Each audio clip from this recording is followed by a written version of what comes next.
Hello everyone, welcome back to my channel again. আজকেও কোনো গতানুগতিক রান্নার ভিডিও নয়। আজকে আমরা কিচেনের কিছু লাইফ সেভার হ্যাকস সম্পর্কে জানব।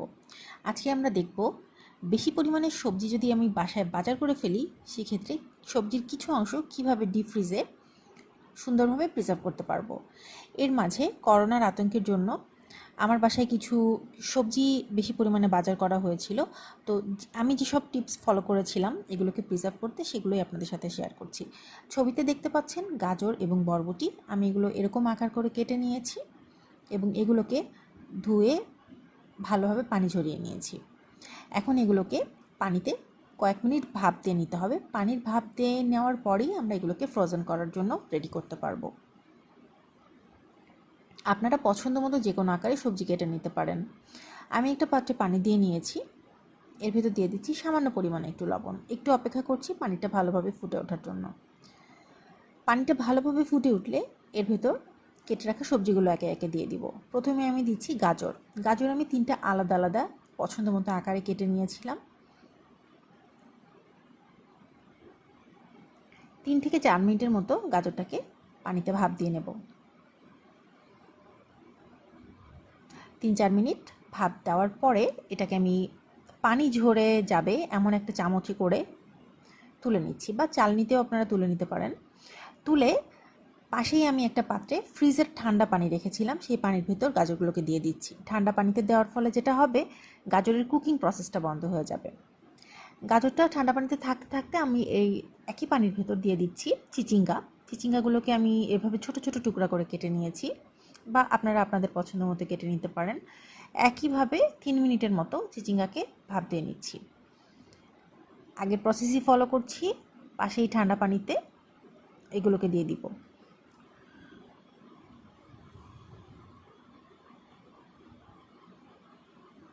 এরপরে আমি দিয়ে দিচ্ছি কচুরলতি। কিছু কচুরলতি বাসায় কিনে রাখা ছিল বেশি পরিমাণে, যেটা নর্মাল ফ্রিজে আমার মনে হচ্ছিল নষ্ট হয়ে যেতে পারে, সেজন্য আমি এগুলোকে ডিপ করতে চাইছিলাম। ঠিক একই প্রসেস ফলো করেছি। কচুরলতিগুলোকে আগে ভালোভাবে কেটে ধুয়ে বেছে নিয়েছিলাম। ভাপ দেওয়ার পরে এগুলোকে পানিতে ঝরিয়ে নিয়েছি। তো যেসব সবজিগুলো আমি ফ্রোজেন করব সেগুলো মোটামুটি সবই আমার পানিতে ভাপ দেওয়া হয়ে গিয়েছে। এগুলোকে আমি একটু ফ্যানের বাতাসে রেখে বাইরের পানিটা শুকিয়ে নিয়েছি, এবং শুকিয়ে গেলে ভালোভাবে একটা একটা আলাদা আলাদা জিপলক ব্যাগে করে সবজিগুলোকে সুন্দর করে প্যাক করে নিয়েছি। ছবিতে দেখতে পাচ্ছেন সব সবজিগুলোই। আমি আরও একবার দেখিয়ে দিচ্ছি। এই প্যাকে রেখেছি কচুরলতিগুলো, গাজর, এটা আমার কিউব করে কাটা গাজর। গাজর আমি আলাদা আলাদা 3টা আকার করে কেটেছিলাম। এরপর দেখা যাচ্ছে চিচিঙ্গা। এভাবে সব সবজিগুলোকে আমি ভালোভাবে বাতাসটা বের করে তারপর জিপলক ব্যাগের মুখটা কিন্তু আটকাতে হবে। দ্বিতীয়ত আপনাদের সাথে শেয়ার করছি একটা খুবই প্রয়োজনীয় টিপস, সেটা হচ্ছে পেঁয়াজ। পেঁয়াজ কীভাবে সংরক্ষণ করতে পারবেন। পেঁয়াজ আমি আজকে 2ভাবে সংরক্ষণ করেছি। প্রথমে কিছু পেঁয়াজ ছিলে নিয়েছি এবং একটা বক্সে করে সেই ছেলা পেঁয়াজগুলো, এগুলো কিন্তু আমি কাটিনি, এগুলো আস্ত ছেলাভাবে রেখেছি বক্সের ভিতর, যেটা আমি নর্মাল ফ্রিজে সংরক্ষণ করব। এবং কিছু পেঁয়াজ আমি কুচিয়ে নিয়েছি, এটা আমার সময় বাঁচানোর টিপস। এই কুচিয়ে নেওয়া পেঁয়াজগুলোকে আমি জিপলক ব্যাগের ভেতর ভালোভাবে বাতাস বের করে মুখ বন্ধ করে নিয়েছি। এবং এটা যে কি প্রয়োজনীয় একটা টিপ, সেটা আসলে আপনারা ফলো করলে বুঝতে পারবেন। খুব বেশি তাড়াহুড়োর সময় পেঁয়াজ ছিলে কেটে কাজ করা আসলে খুবই সময় সাপেক্ষ ব্যাপার। তো এটা যদি ডিপে ফ্রোজেন করতে পারেন তাহলে পেঁয়াজে গন্ধও হবে না, নষ্টও হবে না, এবং কাজের সময় বা প্রয়োজনের সময় খুব দ্রুত এই পেঁয়াজটা দিয়ে কাজ করা যাবে।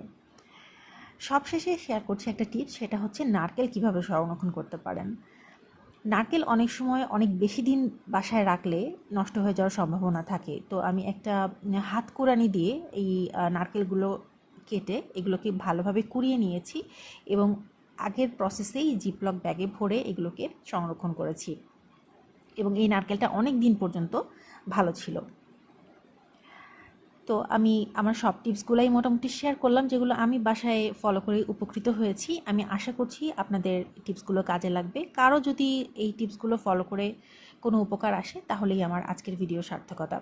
সবাই ভালো থাকবেন, সবাইকে অনেক ধন্যবাদ।